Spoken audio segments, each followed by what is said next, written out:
So I'm John Collomosse. I'm one of the academics here in the Centre for Vision, Speech and Signal Processing. I just want to take 10 minutes today to tell you about some of the new performance capture technology we've been developing here over the past few years. Compelling visuals and high quality character animation underpin many of the AAA games we see these days, and performance capture really drives a lot of that animation.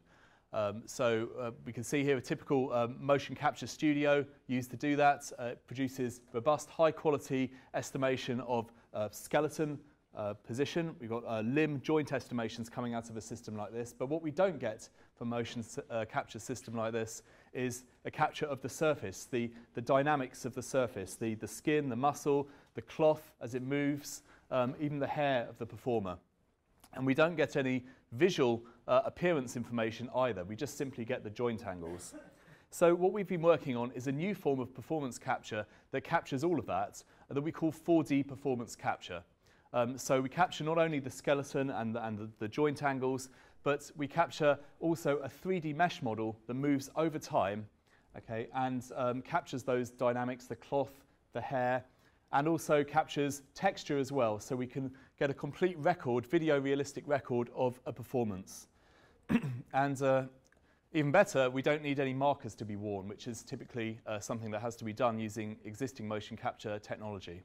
So this is just a sort of summary of our process. We have a studio, an actor walks in, and then through the video that's captured in that studio, a character model that's animatable walks out.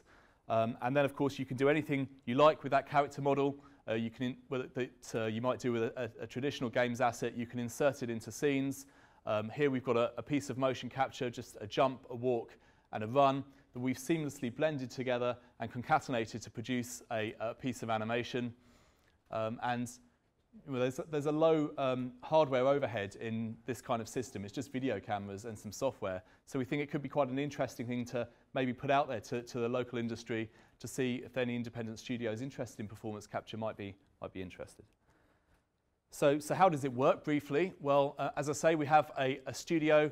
A chroma key studio is what we use for best results, but in fact we can shoot against any background as long as it's distinctive in appearance against the actor. And what we do is we have 8 or more HD video cameras. They're calibrated through a process that I don't need to go into now, but it's pretty similar to standard mocap calibration with a wand.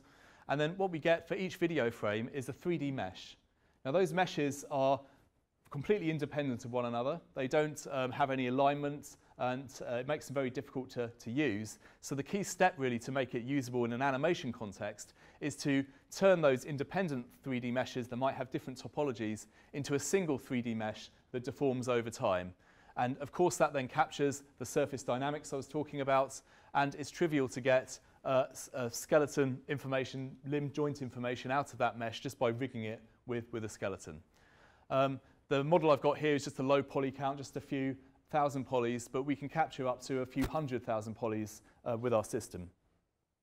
So how do we do that crucial alignment step? Well, this is the kind of unstructured mesh information we get. What we do is we take a pose, typically a T pose like this, and align it to a few frames of our motion capture. We then align those frames to other frames, and so on recursively to create a tree structure. And that structure allows us to track that mesh over time. And the result is, from the unstructured data, is a mesh that we can texture, perhaps with a static UV texture, as we've done here, just to show the coherence of the output. But as I'll go on to explain, we do something a bit more than that with the capture of the texture. So in this example, you can see a couple of models that have been captured, and we're able to then view them, of course, from any angle because they're 3D models. The way that we do this texture capture is we don't actually capture a single UV map, static texture map. Instead, what we do is texture the model at runtime by pulling pixels from the closest video, from the original source video we used to build the model, for the closest video to the user's point of view, what we call view-dependent rendering. And that allows us to capture view-dependent effects like specularities, and also fine details such as the wrinkles in the cloth that you wouldn't be able to get with a one-size-fits-all kind of static UV texture map. So moving on a little bit to how we can animate these models. We've got an example here of just some simple pieces of motion capture we captured in our studio Here, a small jump and a large jump. Here, a short leap, a long leap, a walk and a run. And in each case, we are interpolating between those motions to create a smooth piece of animation. The little heartbeat thing here shows where we are in terms of the interpolation between, say, a high jump and a short jump. And of course, we can do that with texture. So with a few examples here, we can see a wide range of motions, all using our free viewpoint texturing process. So we've got the walk going to the run for all sorts of different speeds of motion and various sizes of jumps and so on. And this can all be done interactively in a real time, so it could be potentially useful in a game. In this example, it's a slightly more complex example. We have 5 types of motion: a run, a walk, a jump. I think there's a reach and one other. And what we can do here, and we've got a demo of this out in the expo in the foyer, is we can just interactively control this character in real time, just using a commodity PC and GPU. So it's a technology that could be potentially incorporated into a game, and one of the reasons we're showcasing it here today.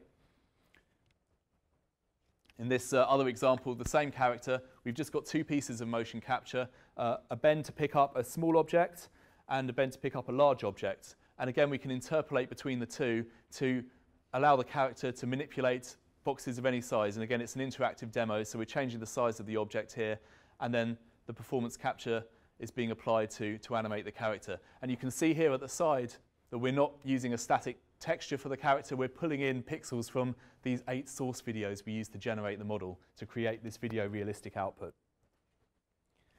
Okay, so it might sound like pulling pixels off videos at runtime to texture your model is really, really expensive and couldn't possibly work in a game. And initially, you would be right in saying that. However, we've developed a method of representing this data in an efficient way that doesn't cost any more, really, than just storing a bitmap for your textures. So instead of a single texture, we store 4 textures per video frame.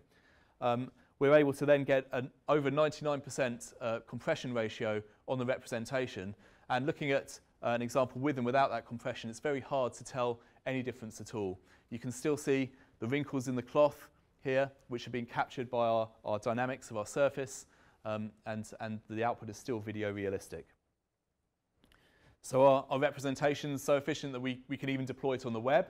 So we've got a WebGL demo of this that you can check out at this URL here. And this came out of a collaboration we had with the BBC earlier this year, where we applied our technology to capture a ballet performance, and we allowed users to interactively explore the ballet on this BBC Taster website.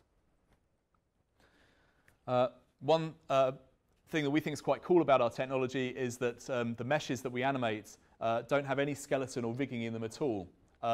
They're just a set of meshes that we can interpolate between. But we also acknowledge that probably that's not a lot of use to the games industry that has skeletal animation embedded in its pipelines. So we've put a lot of effort into being able to drive our models using skeletal animation, using rigging. And these examples here show a single character that's been captured in our studio, but driven with a range of different motion capture examples that have been downloaded just off the web from the CMU mocap database. So just to summarize then, I've just outlined some technology we've developed here, this next generation performance capture pipeline that we've called 4D performance capture. Several kind of key points to it. First of all, it's a markerless technology, and that's important because if you consider, maybe you're shooting your next Doctor Who episode, or you're shooting, you're filming some Premier football game, perhaps then from the same footage you can extract a games asset for use for free from the same footage without any invasive marker placement.